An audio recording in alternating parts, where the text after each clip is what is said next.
Hi everyone, আসসালামু আলাইকুম। Welcome back to my channel. আমি শাপলা হোসাইন শায়লা আছি আপনাদের সাথে। আজকে আমি আমার সারাদিনের টুকিটাকি বিষয় নিয়ে আপনাদের সঙ্গে কথা বলবো এবং আমি শেয়ার করব। তো আমনির এই ভিডিওটি আমার বেশ কিছুদিন আগে করা ছিল, তো আপনাদের সঙ্গে আমি আপনাদেরকে দেখাচ্ছি। তো তো সকালে আম্মু তাহরিনকে নিয়ে স্কুলে চলে গিয়েছে এবং তো আম্মুনিও ঘুমাচ্ছিল। ভাবলাম যে তাহলে কিছু একটা তৈরি করে ফেলি, ওরা স্কুল থেকে ওরা না মানে তাহরিন স্কুল থেকে এসে খেতে পারবে এবং তো আম্মুনিও উঠে খেতে পারবে। সেজন্য আমি এখানে গাভীর দুধ নিয়েছি, অনেক গাঢ় দুধ। আমি একটু পুডিং বানাবো আর আমি এখানে চিনি দিয়ে দিচ্ছি পরিমাণ মতো।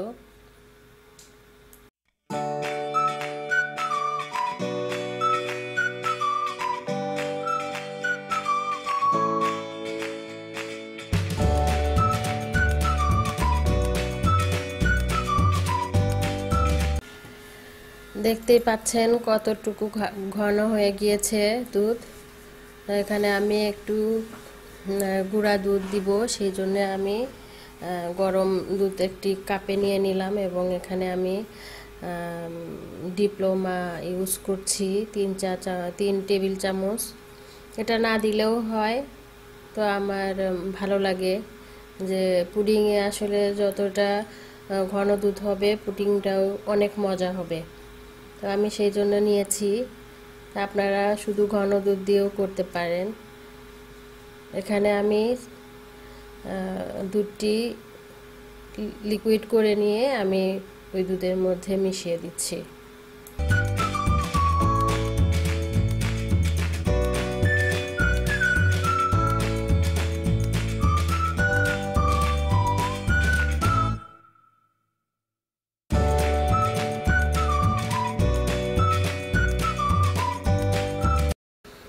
আমি এখানে মিশিয়ে দিলাম এবং আমার দুধের প্যাকেটটি এখন বন্ধ করে দিতে হবে। সেই জন্য আমি এখানে একটি চাকু নিয়ে প্যাকেটটার উপরে লাগিয়ে দিলেই আপনার প্যাকেটটি একদম মানে টাইট হয়ে যাবে, আর পোড়াতে হবে না।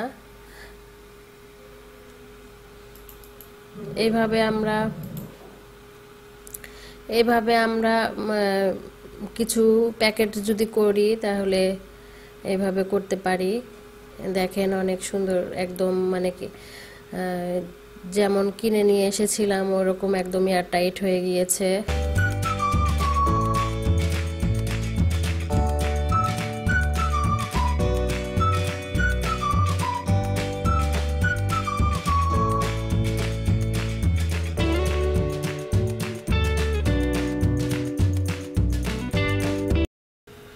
এখানে আমি পুডিংয়ের জন্য ক্যারামেল তৈরি করব, তো আমি এখানে একটু পানি নিয়ে নিয়েছি এবং বেশ অনেকখানি চিনি দিয়ে দিলাম, অনেকটুকু। কারণ ক্যারামেলটা যত বেশি হবে আমার পুডিংটাও অনেক উপরে সফট এবং সুন্দর দেখা যাবে। আর আমি এখানে একটু ঘি দিয়ে দিব, এটা অপশনাল, না দিলেও হয়, তবে আমি দিলাম, ভালো দেখা যাবে। একদম আমার পুডিংটা একদম গ্লেজি ভাব হবে। আমার ক্যারামেলটি হয়ে গিয়েছে এবং আমি এটি নামিয়ে ঠান্ডা করে নিব। যে যেমন কালার পছন্দ করে তেমন করতে পারেন, একটু হালকা গাঢ় যেমন যার চয়েস করতে পারেন।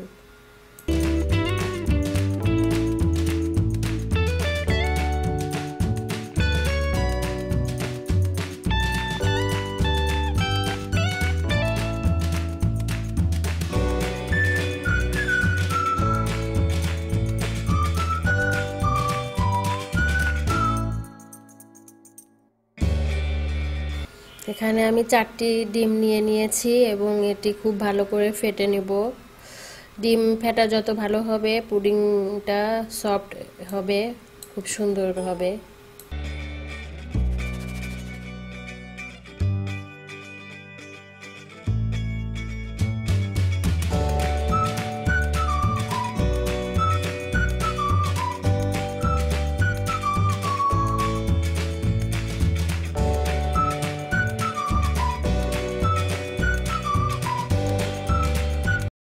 আমার ডিম ফেটানো শেষ এবং আমি পাতিলের দুধটুকু একটু ঠান্ডা করে নিলাম এবং আমি দুধ এবং ডিম একসঙ্গে মিশিয়ে নিচ্ছি খুব ভালো করে।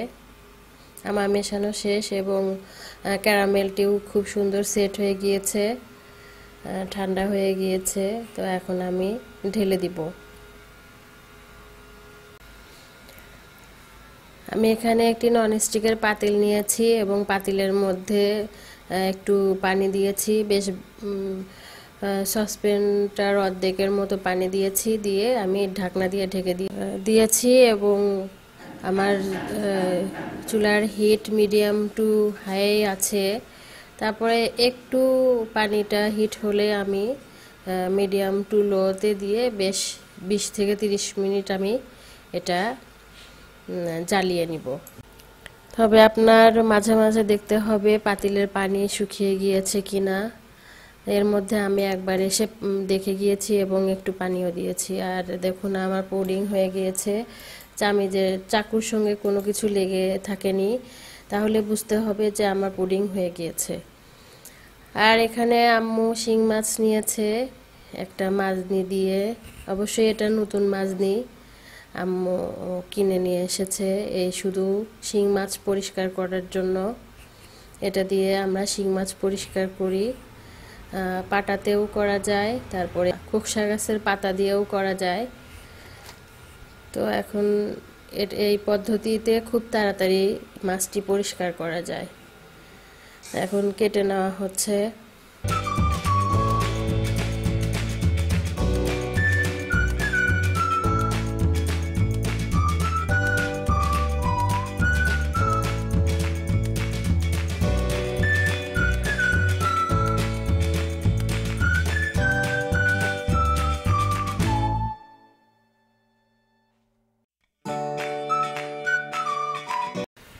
এখানে মাছের রগগুলো ফেলে দেওয়া হচ্ছে এবং রগগুলো ফেলে দেওয়ার পরে বেশ ভালো করে ধুয়ে নিয়েছে।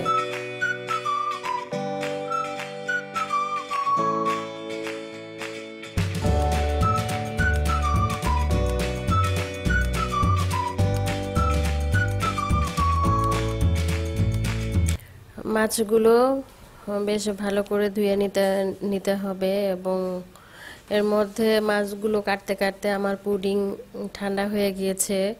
আমি পুডিংটি একটি পাত্রে ঢেলে নিয়েছি। দেখতেই পাচ্ছেন আমার পুডিংটা কত সুন্দর হয়েছে।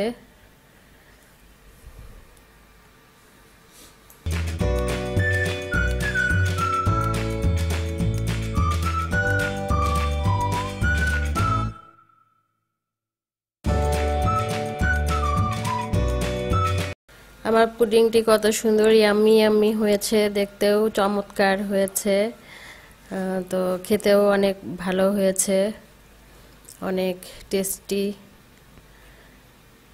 এখন আমরা খাই।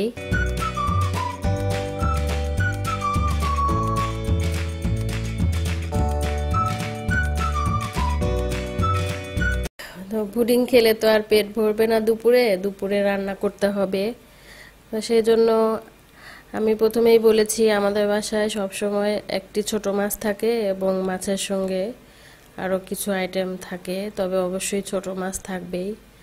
এখানে শিং মাছটি রান্না করা হচ্ছে, নতুন পটল উঠেছে বাজারে, সেই পটলটা দিয়ে রান্না করা হবে এখন। আর ছোট মাছ, এটা কাচকি মাছ বলে, আবার শোভন খুরকি মাছও বলে, যাই হোক। তো সেই মাছটি পেঁয়াজ দিয়ে রান্না করা হবে। আর এখানে ভেজে নেওয়া হচ্ছে পটলটি, একটু লবণ, হলুদ আর মরিচ দিয়ে মাখিয়ে ভেজে নেওয়া হচ্ছে। আর এই পাতিলে পানি ফুটানো হচ্ছে আমাদের খাওয়ার জন্য।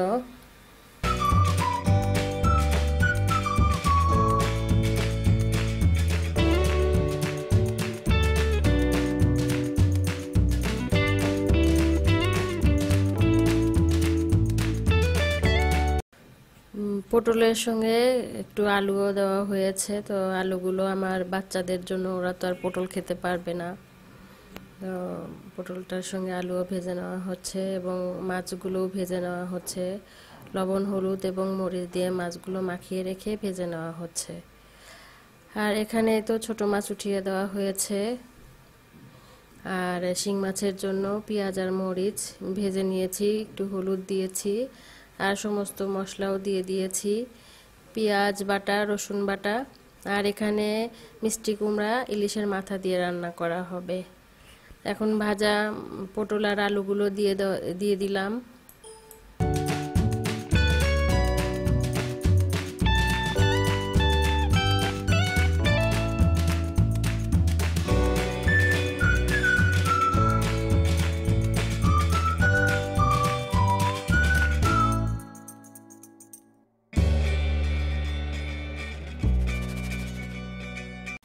আমার তরকারি কষানো শেষ, আমি টমেটো দিয়ে দিয়েছি, পানি দিয়ে দিলাম এবং মাছও দিয়ে দিব।